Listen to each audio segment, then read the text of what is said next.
السلام عليكم. كل طالب ثانوية أزهرية بيتمنى إن هو يخش الامتحان يقفل الامتحان، سواء كان في المواد العربية أو المواد الدينية أو المواد الثقافية.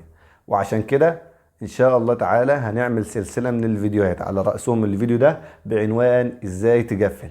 هنمسك كل مادة إن شاء الله، هنعرفك كيف تخش الامتحان بتوفيق من الله سبحانه وتعالى تقفل المادة. وإن شاء الله هنبدأ مع بعضينا بالمواد المواد الدينية. وبدأنا بالمواد الدينية عشان لا أخفي عليكم سرا، يعني إني بدأنا بالمواد الدينية لأن المواد الدينية هي أكتر المواد اللي الناس بتقفلها، فما ينفعش تكون الطلبة والناس زملاتك بيقفلوها وأنت متابع أحمد محمد فاروق وما تقفلهاش. فيلا بينا نبدأ في المواد الدينية. المواد الدينية عندنا مادة القرآن الكريم. في الفيديو ده هنمسك مادة القرآن الكريم. هنجاوب في الفيديو ده على 4 أسئلة. أول حاجة، أولا القرآن الكريم من كام؟ ثانيا النظام الامتحان القرآن الكريم والمواضع. ثالثا المواضع اللي بتيجي في القرآن الكريم في أسئلة القرآن الكريم أو في امتحان القرآن الكريم. وخامس حاجة والأهم، إزاي أخش امتحان القرآن الكريم في الثانوية الأزهرية وأقفل الامتحان حتى لو أنا مش حافظ القرآن الكريم كامل. هنبدأ مع بعضينا كده. قبل ما أبدأ في إجابة هذه الأسئلة، أول حاجة أبدأ بها إن في الطلبة بتنقسم دلوقتي إلى قسمين. القسم الأول هو حفظ القرآن الكريم، وده قسم يعتبر كده درجات القرآن الكريم مضمونين معاه. إنما القسم الثاني اللي هو مش حافظ القرآن الكريم كامل، وده الفيديو ليه. واللي حافظ القرآن الكريم هيستفاد بإن هو يعرف المواضع اللي بتيجي في امتحانات القرآن الكريم في الثانوية الأزهرية. هنبدأ بالسؤال الأول. إجابة السؤال الأول هو القرآن الكريم من كام؟ القرآن الكريم من 40 درجة، يتكون 30 درجة منهم تحريري و10 شفوي. 30 درجة تحريري و10 شفوي. طيب السؤال الثاني وهو نظام الامتحان بيجي ازاي؟ نظام الامتحان او بمعنى اصح انواع الاسئلة اللي بتيجي في الامتحان بتكون ثابتة، او نظام الامتحان بمعنى اصح بيكون ثابت. عدا السنة اللي فاتت زود سؤال واحد بس. طب النظام ايه هو؟ او انواع الاسئلة اللي هي بتيجي ايه هي؟ اول نوع عندنا وهو السؤال الطويل.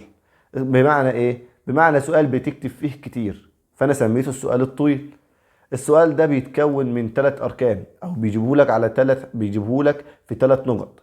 يعني السؤال الاول بيبقى مثلا الف وباء وجيم، بس غالبا بيبقى في 2 بس، الف وباء. والسؤال ده بتكتب فيه ما يقارب من 6 إلى 9 سطور. تمام. والسؤال ده بيكون فين او بيكون منين؟ بيكون من سورة البقرة وآل عمران. يعني لو جاب السؤال من 3 أجزاء ألف وباء وجيم فغالبا هيجيب لك سؤال من آل عمران. تمام. إنما لو جاب السؤال من ركنين بس اللي هو ألف وباء فالاتنين هيبقى من البقرة. والسؤال بيجي يقول اكتب من قول الله تعالى إلى قول الله تعالى. وزي ما قلت لك بتبقى من 6 ل9 سطور، ما بيزيدوش على كده. تمام. ده السؤال الأول. السؤال الثاني بيجي يقول لك أكمل هذه الآية ثم أكتب الآيتين أو الثلاثة الذي تليها. والسؤال ده بيجي منه ألف وباء وجيم ودال على حسب الأكمل بتاعتك. يعني لو قال لك اكتب الآيتين الذي يليها وكان في آيات طويلة فبيجيب لك ألف وباء وجيم فقط بس. إنما لو في آيات صغيرة، يعني آيات صغيرة من سور صغيرة، فبيجيب لك ألف وباء وجيم ودال. تمام. طب السؤال ده بيكون منين او موضع السؤال ده منين؟ السؤال ده بيجي من البقرة وآل عمران، وساعات بيجي من النساء. في معظم في احيان كده بيجيبها من النساء. بيقول لك آية من النساء وأكمل هذه الآية ثم اكتب الآية التي تليها. ده السؤال الثاني معانا. السؤال الثالث وهو سؤال كان موجود في النظام القديم. يعني ايه نظام قديم؟ عشان احنا مش عارفين ان هو نظام قديم ونظام جديد. اقول لك خلي السؤال ده في الاخر عشان نقدر نتفاوض فيه نتكلم فيه كتير. انما نخش على السؤال اللي بعديه. السؤال اللي بيجي على طول في معظم الامتحانات اللي هو اكتب، اللي هو في كل الامتحانات غالبا يعني، اكتب من اول سورة كذا، اكتب اول 3 آيات من اول السور الآتية. ويقول لك شوية صور عددهم 3 أو 4 على حسب الامتحان. الامتحان طويل بيجيب لك 4، امتحان قصير بيجيب لك 3 صور بس، تكتب أول 3 آيات من أول 3 صور بس في القرآن. تمام. تمام. اديني دي كده السؤال ايه؟ السؤال الثالث. السؤال الرابع اللي بقول لك فيه خلاف فيه ان هو ما جابهوش السنه اللي فاتت. يقول لك ايه؟ اكمل هذه الايه ثم اكتب اسم الصوره. وده السؤال ما جاش السنه اللي فاتت، جاب مكانه سؤال تاني. اللي هو سؤال اختر. في الامتحان القرآن السنة اللي فاتت جاب سؤال اختر، وسؤال اختر ده يعتمد على حفظ القرآن الكريم بالكامل. فبالتالي لو انت حافظ القرآن الكريم بالكامل وتخلي بالك من المتشابهات، فانت كده ضمنت سؤال الاختر ده في جيبك. يبقى السؤال الرابع قد يكون سؤال اختر، وخلي في بالك ان السنه دي هيجيبوا سؤال اختر، مش هيجيبوا اكتب اسم الصوره. ليه؟ لان سؤال اختر بيجيب لك ايه من القران الكريم ويقول لك الايه دي في الصوره ايه، ويديك اختيارات كذا وكذا وكذا وكذا، والايه دي ممكن تكون متشابهه في صورتين، والصورتين يجيبهم لك في الاختيارات. فعشان كده ده سؤال صعب جدا محدش بيتهاون بيه، اللي هو سؤال الاختر. ان هو حط السؤال الاختياري ده مخصوصا علشان الناس اللي حافظه القرآن الكريم كامل، عشان يفرق بين واحد حافظ القرآن الكريم كاملا وبين واحد حافظ المواضع اللي بتيجي فيها ايه، اللي بتيجي في الامتحانات. ما هو لازم يحط حاجة. زمان او السنين اللي فاتت كان الامتحان يعتبر القرآن الكريم ده تخش اي واحد يحفظ مواضع معينة كده اللي لسه هقول عليها دلوقتي، يخش سواء كان حافظ القرآن كامل مش حافظ القرآن كامل، يخش الامتحان يكتبهم يطلع بره الامتحان اللي مقفل الامتحان زي اللي حافظ القرآن الكريم كامل.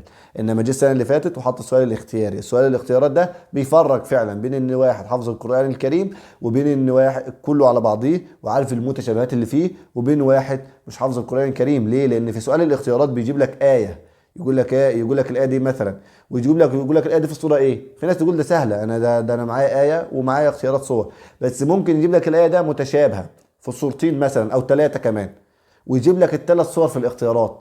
فبالتالي لو مش عارف الفرق بين الموضع ده في الثلاث صور مش هتعرف تحل السؤال.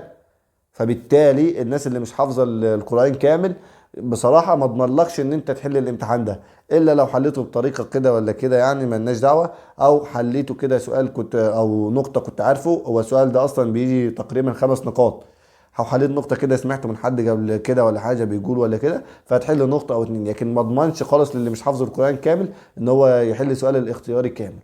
وده للاسف يعني كان موجود السنه اللي فاتت، وفي غالب الامر ان هو هيجيبه السنه دي. واخر سؤال بيجي في الامتحان عندك هو سؤال اكتب صورة كذا او كذا او كذا. بيجيب لك ممكن يكون 3 صور او 4 صور على حسب طول الامتحان. الامتحان اللي هو من فوق يعني كان طويل فبيجيب لك صورتين او 3 بس. امتحان كان صغير بيجيب لك 3 4 صور من صورة من ايه من تحت، والصور دي بتبقى ايه صور صغيرة اللي هي في جزء عامة يعني. تمام تمام. نيجي لاخر سؤال عندنا في الحلقة وهو اهم سؤال في الفيديو. كيف اخش الامتحان اقفل مادة القرآن الكريم، اخش اجيب 40 من 40؟ لازما امتحان القرآن الكريم محصور بين 4 مواضع. محصور بين 4 مواضع. هم اول موضع عندك سورة البقرة، ولازما تحفظه كاملة، تحفظ سورة البقرة كاملة، تحفظها كاملة. لان بيجيب في الحياة في طالب يقول لك ايه، لا انا هحفظ من اول المنهج، ما ننسخ من آية او ننساها اول المنهج واسيب اول سورة البقرة. لا، بيجيب من اول سورة البقرة. تمام. فتحفظ سورة البقرة كاملة، اللهم بلغت اللهم فشهد. سورة آل عمران بتجيب من سورة آل عمران. وبيجيب من اوائل الصور، يعني تمسك كل اوائل الصور اللي في القرآن الكريم، تحفظ 3 ايات من اول كل صورة.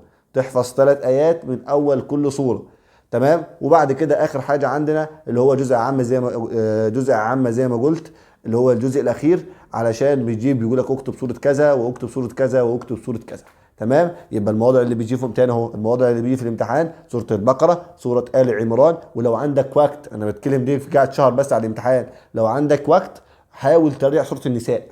لو عندك وقت حاول تراجع سورة النساء. يبقى البقرة وآل عمران، وزي ما قلت لو هتقدر تراجع النساء ده يبقى 100 100، واوائل الصور، لان اوائل الصور لو راجعتها كويس هتضمن سؤال كامل في جيبك. واخر حاجة وقلنا عليها اللي هي ايه الصور اللي هو جزء عام، لازم أن تكون ايه كده انت حافظه كويس، فحاول تراجع على ايه على جزء عام. كده نكون خلصنا الفيديو بتاعنا النهارده. اتمنى ان انا اكون فدتكم. ما تنسوش تشاركوا الفيديو ده لو اعجبكم يعني للناس التانية او لزملائكم. والقاكم في فيديو قادم في مادة اخرى، والسلام عليكم ورحمة الله وبركاته.